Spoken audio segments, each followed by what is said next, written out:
All right, welcome to episode 4 of Keeping It Light, our new podcast here to keep you update with the latest news, products, events, and contests here at Blizzard Lighting. It is the week of February 23rd, 25, and I am here with Snack Master Jay, otherwise known as Joel. And I'm also here to introduce everyone to Sarah Whitmer, who is our customer service representative.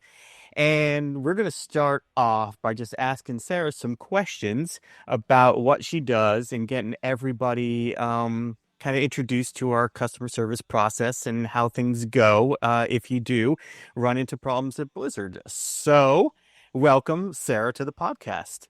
Hi, yes, hello. Welcome. So I got to start off right now. Do people just call you Sarah, or do you have a nickname? For the most part, people just call me Sarah. I don't think there's been any nicknames that have stuck around. When I first started, people tried calling me Jolene, which was a little funny. Oh, right. I was like, yeah, It has to be derived from my name. yeah, I was the new Joel, so Put that that, kibosh. that of course, New Joel. Jolene. Yep. All right. Yep. I like it. I don't know. It didn't stick around, and that's okay. Sarah's great. I think for good reason. Awesome. Okay, so why don't you tell the viewers at home a little bit about like your background, where you've come from? Yeah, so my background is primarily in theater. I've been doing theater since I was 9 years old. And then I also went to school for theater. I have a bachelor's degree in theater and art management from St. Olaf College in Northfield, Minnesota. Unyaya. Hello, Olies. We're everywhere.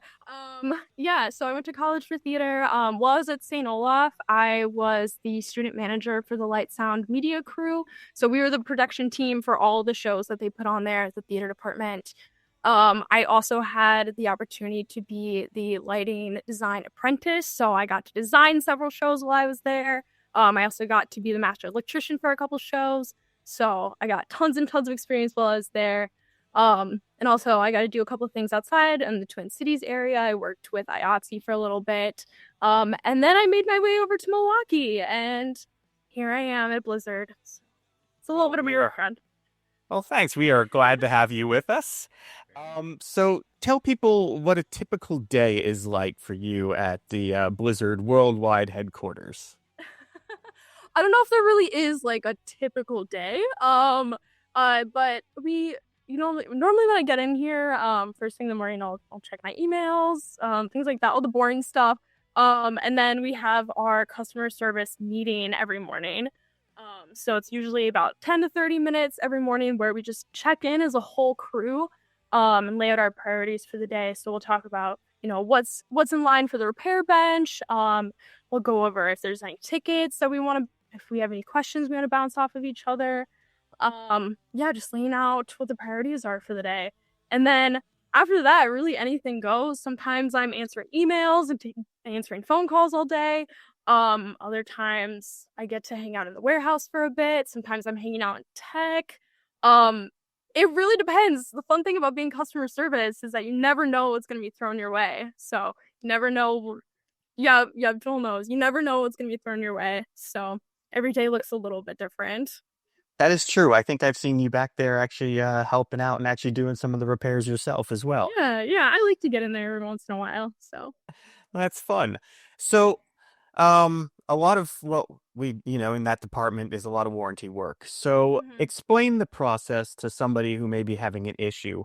How difficult do we make it to, for them to get their light repaired at Blizzard? Oh, we make it so hard. No, we don't. We try to make it as easy as possible for everyone. Especially for that warranty work. It's the first thing that's always going to happen is opening up that ticket. So as soon as you have an issue with one of your lights, the quicker you can make a ticket, the quicker we can help you out. And we always recommend the person who is physically in possession of the light opens up that ticket. So that way, if we respond with any troubleshooting advice, you can test it right away. We're not playing telephone with anybody. So yeah, you open that ticket. We might send you some troubleshooting advice. But if we decide that fixture does need to come in for repair, we'll send you that repair. We'll send you the shipping advice or the shipping Shipping label. Shipping instructions. Yeah, sorry. But yeah, we'll send you shipping instructions, get it in here.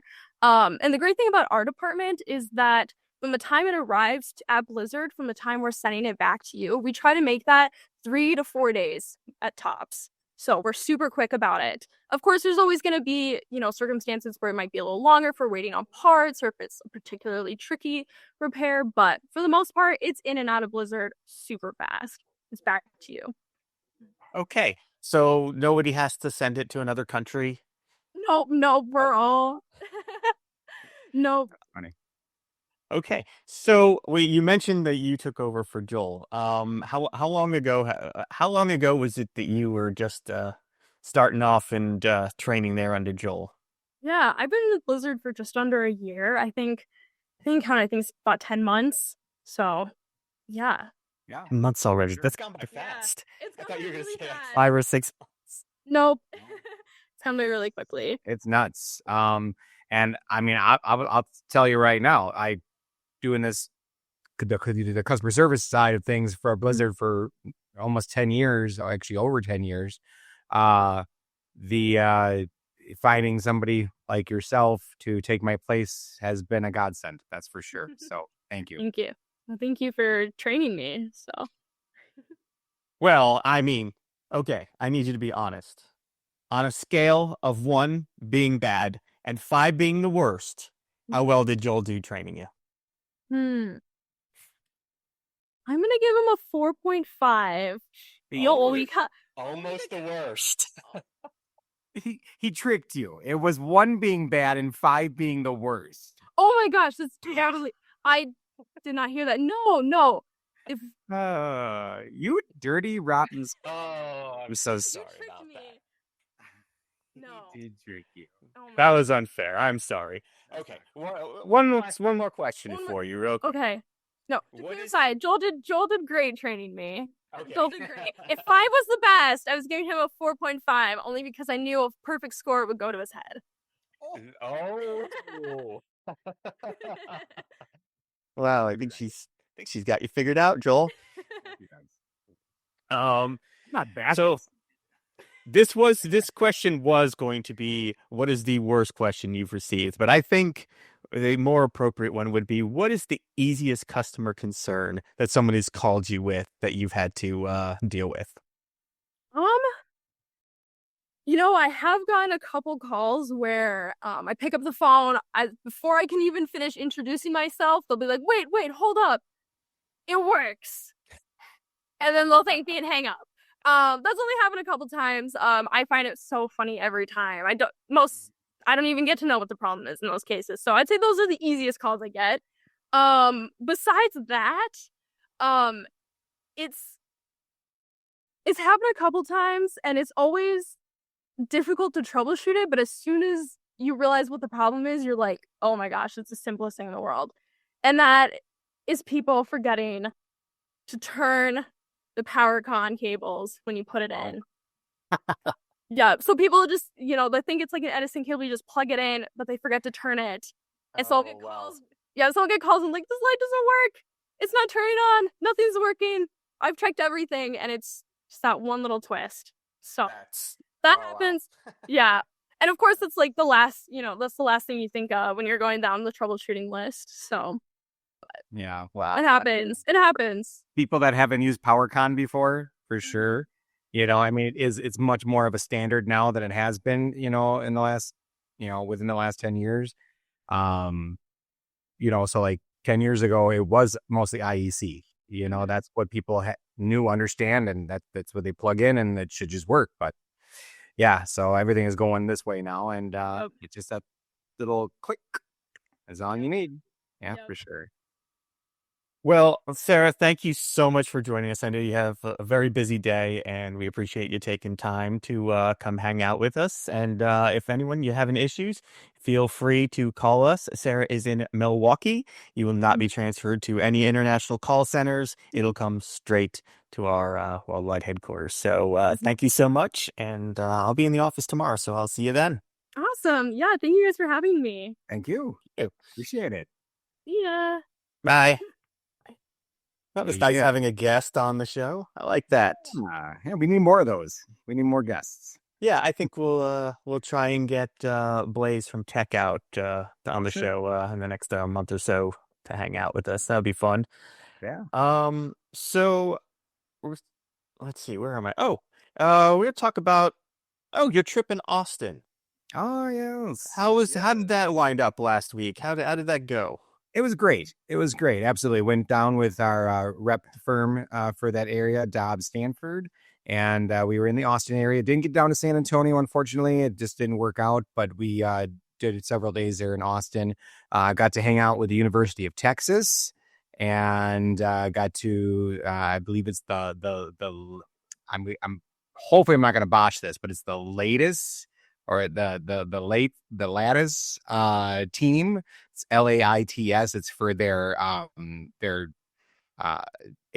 theater team. It's actually, I think it even expands more than that, but they're actually taking over one of an older theater, and they're going to be redoing all the lighting in there. So it was a great opportunity to introduce them to our products, and I think there is definitely a chance that we'll be seeing our products in the University of Texas, the LBJ Theater.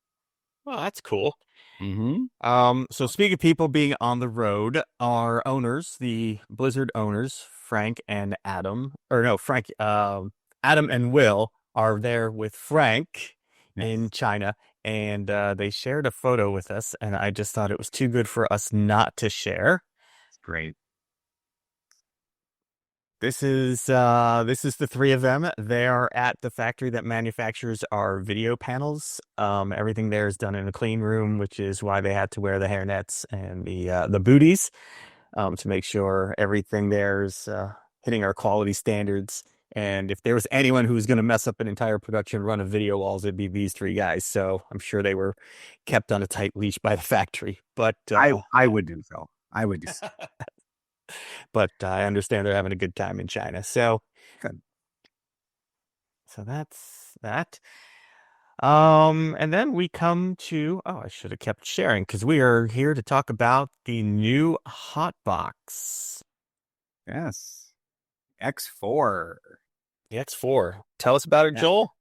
Yeah, sure. So this falls right in line with our traditional HotBox series. Everything's the same housing. The one thing we upgraded this from our original HotBoxes, which we had multiple different versions, RGBW, RGBA, EXA, InfiniWhite. Now what we've done is we were able to, with technology and, progression, the LEDs have changed and the lenses have changed. So we decided to be able to make them brighter and more punchier. So now instead of 710 watt or at the most 715 watt, now we're doing 420 watt. So it gives you just a little bit of extra drive power.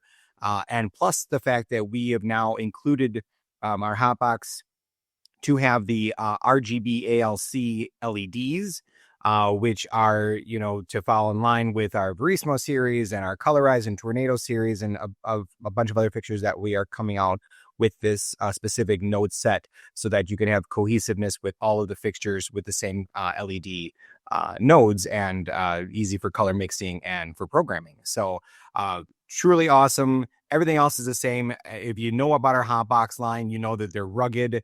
They last forever as long as you take care of them, of course. But they can take a beating for sure. And they're great for touring small setups, truss warming.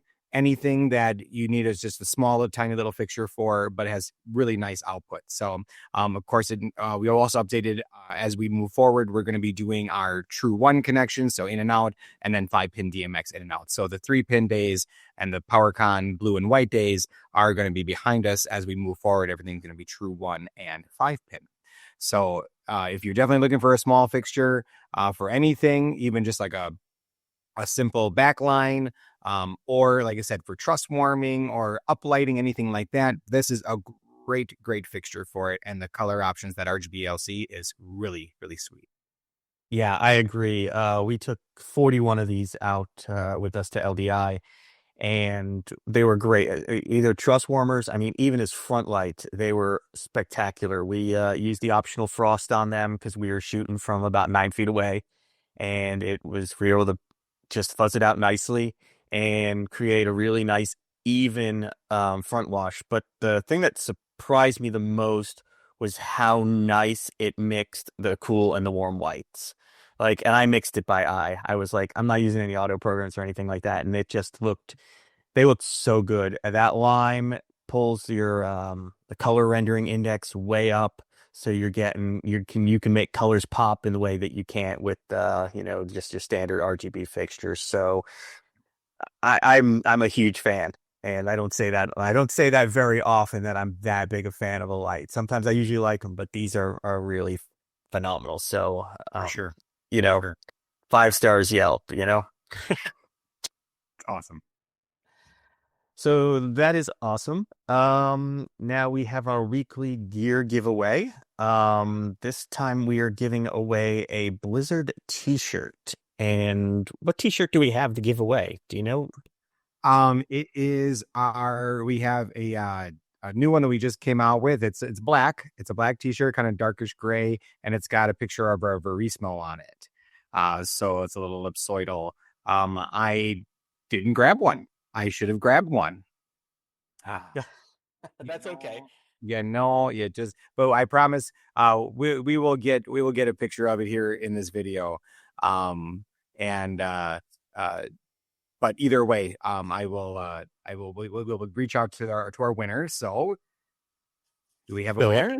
We do. The winner is Wild Reeves 1.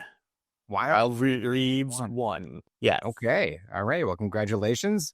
I will send you out an email to let you know that that you've won, and we just need your shipping address so we can get that over to you. But I believe we're kind of missing our other winners. We have not heard from them. Is that correct? We haven't heard back. We've reached out. So Keepin from 2 weeks ago, he has till Friday to collect his Beamy Baby, and if he doesn't, we will be giving it away again. And just I do have right here. So this is for him, and it's stuffed and it's fun. So true. One of the 5 remaining Beamy Babies that we have. Yeah. We do have more in progress. They are under construction. Right now they do not look this nice. Here's a photo that I will share from the factory. These are our Beamy Babies. Just little shards of fabric in their infancy, but they are coming soon. So have no fear. They are being stitched up as we speak. That's cool. On to our Blizzard server highlights. We have some new members, Joel. Yeah. So I always love reading some of these names. I love making you read his names. Oh man. So we got 4 new that joined us recently, and that is Mars, just like the planet. Jeff Phillips from SMC, and then Nedia, Nedia, something like that. And then Test Tube. Yikes. No, it's funny. We love it. Keep coming, we know the Discords, that type of stuff is for fun. So we'd love to see these crazy names. But please, when you're joining, hit us up if you got any questions about what we offer and any ways we can help. We're very happy to do so. And please just reach out to us on our Discord. But Thank you. Welcome to all of our new members. Yeah, Test Tube came to us last week with he's having an issue with the snow control that we're working with him on Discord trying to troubleshoot. So hopefully we can get to a solution here in the next couple of days with that. But we are working on it. Awesome. And then here we move on to our promised segment about buying from China and why you shouldn't, or maybe you should, buy direct from them. And we've kind of put this into a bunch of different reasons why. And the first is shipping time. If you're buying direct from China, your shipping time could be days, it could be months, or it could be never. And there's not a whole lot you can do to control that. A lot of it is controlled by customs, flight schedules, ship schedules, cargo. Just depends on how they ship it. So if you do decide to buy direct from China, you should definitely find that information out. And also, don't buy from China if you are in a time crunch.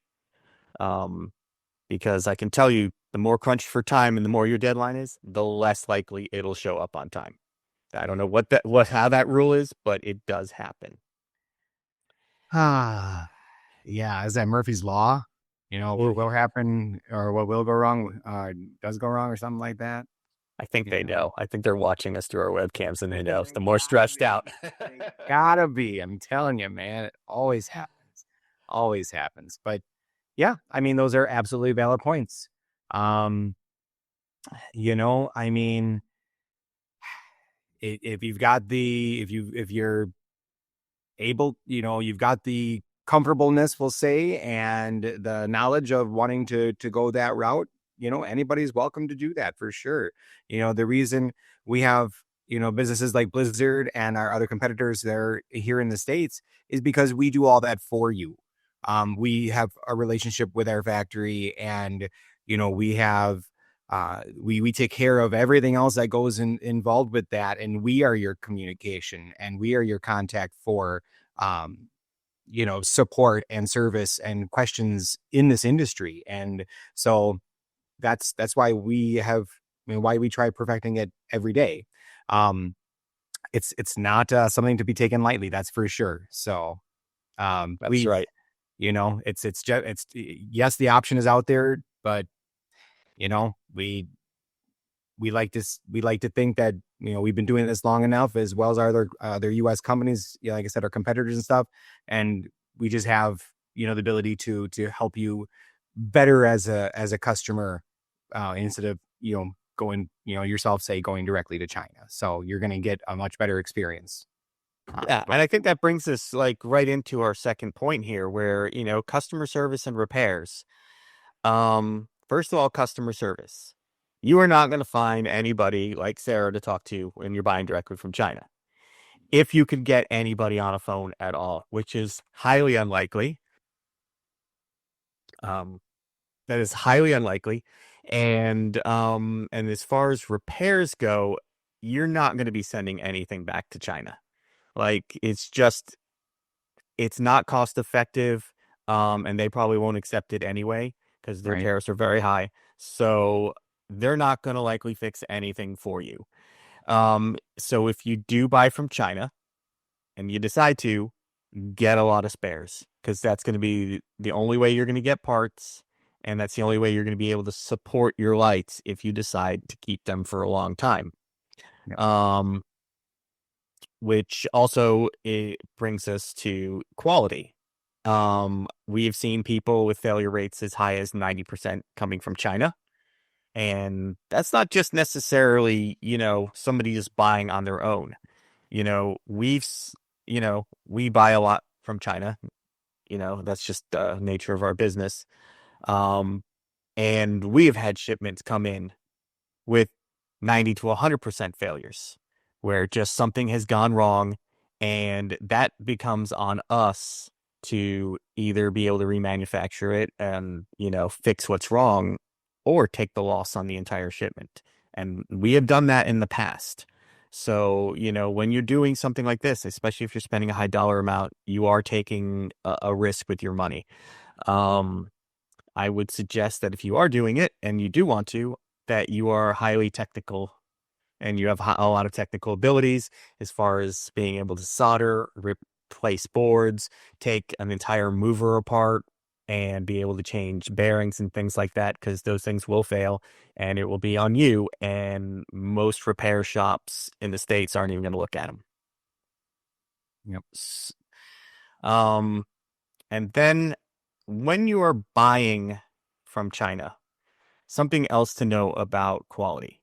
Something that happens in China is something called an open mold. And that is where basically there's a designer who designs housings for these fixtures. So a lot of factories, because a mold can cost over $100,000 to save money, which we appreciate because we are able to pass those savings on to our customers. They will buy into an open mold. This kind of confuses people when they're shopping for lights from China and they're on Amazon and they're on eBay and they're on all these sites and they're like, oh, this is exactly the same as this. So I'll just buy this because it's way cheaper. And that is not the case. It starts with the housing, but everything on the inside is specified by the individual factory and then the individual customer. So, you know, one light can have a $3 power supply in it. Another light can have a $45 power supply in it. It just depends on who's specifying it and what quality control they have done. So for us, we have an entire product design process. It's um, between 6 months all the way up to 2 years, where we are constantly going through, refining, checking things to make sure that they're not going to set someone's house on fire, that the wiring is wired right. We've seen things come wired, and they only tested it on their power over in China, which is in the 200 volts, 240, something like that, where the wire they use is fine because when something's running at 240 volts, it pulls half the amperage. But then you drop it down to 110 volts, now the amperage doubles, more than doubles, and now those wires can't handle it, and that can create a short, that can create a fire. And I think, as Joel knows, he's accidentally burned a hole in the carpet this way. It wasn't my fault. Let me tell you, it wasn't my fault. It's not our fault. No, that was actually from one of our old foggers, and yeah, something got overheated and it started like melting something. It was crazy. I mean, we have issues too as a manufacturer, right? We go through all these trials and tribulations. So if you're like Lucas was saying, if you are in a situation where you need, say, 4 of a fixture, 6 of a fixture for a big gig, you better order 10, because if you need 6 that run, you may not get 6 that run if you order 6, or there's going to be something wrong with 1 or 2 of them. And now, so it's one of those situations then, yeah, the option is there, like I said before, but man, that's where we come in to be able to handle all of these crazy situations that Lord knows we run into. And I would say this as a general rule: do not buy any atmospherics from anyone who does not have a warranty and doesn't have insurance. Like, manufacturers will carry insurance even after, even getting the ETL listings or the UL listings and all that. Atmospherics are notoriously fickle. So just for those things, just 100% make sure you're buying from someone who can cover you. So, because you don't want to explain to your insurance company why you bought a machine directly from China that burnt down your house, and they have no recourse. So just protect yourself there. And then, we've only got 2 minutes remaining, Joel. No. So I'm just going to touch on this real quick right now, and then we will get into more in depth on this in a future episode. But this is tariffs.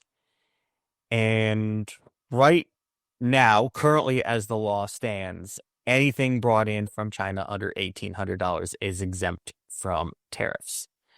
But earlier this month, that law was changed to everything coming in from China would be subject to the tariff, which on theatrical lights is about 38% right now. And then 2 days later, that was removed and we went right back to the way it was. For now, it's coming back, we think. Everything with tariffs is very unpredictable. This is something that you just have to understand, that your stuff can hit the plane on Tuesday. The tariff could change by the time that plane lands. We've heard everything from, like, right now we're at an additional 10% over the 28% we were paying earlier for tariffs. But we've heard 50%, we've heard 100%. You just don't know. So, so just realize that in the future, in a very near term that tariff is going to change. So when something gets to your doorstep, don't be surprised if someone's standing there asking you to pay the tariff before you can receive your item. So that's something, that we're aware of, and, let us get stuck with the bill. Well, there's some truth to that. Right? And on top of that, as a U.S. manufacturer, we do our best to limit what actually gets passed on to the customer, right? So we know that, it's a give and take in industry, and, we can't just pass all of the tariff on to the customer that's buying our product. So we do take some of that. So you are getting something for buying through us than you would going directly to China. That's just one thing. Yeah, so there's a lot to be said about tariffs. We will get more into depth about it on a future episode, especially hopefully we have a little bit more guidance about what's happening with them, so we can actually communicate something that's actually going to be true as opposed to a maybe or speculative. So, but for next week's episode, Joel and I are going on the road. We're going to USITT. So we are going to be filming on the road. So we will not be in our offices. We'll be in a what are we getting? A U-Haul? No. No, it's a Sprinter van. Sprinter van. Nice. All right. Traveling in style. And then we're gonna talk about the cable guy. And it's not the guy that comes and installs our cable. That's all we're going to say right now, but we will introduce the cable guy next week. It's cool. And I know Joel's very excited to introduce it. So if you've enjoyed this episode, please go ahead, click the like, subscribe, follow button. And if you have questions for us, drop them off in the comments so we can address them on future episodes. And if you have any shows that you're working on and you want to share, you can post those on our Discord so we can share them on the podcast for you. But until next time, guys, keep it light.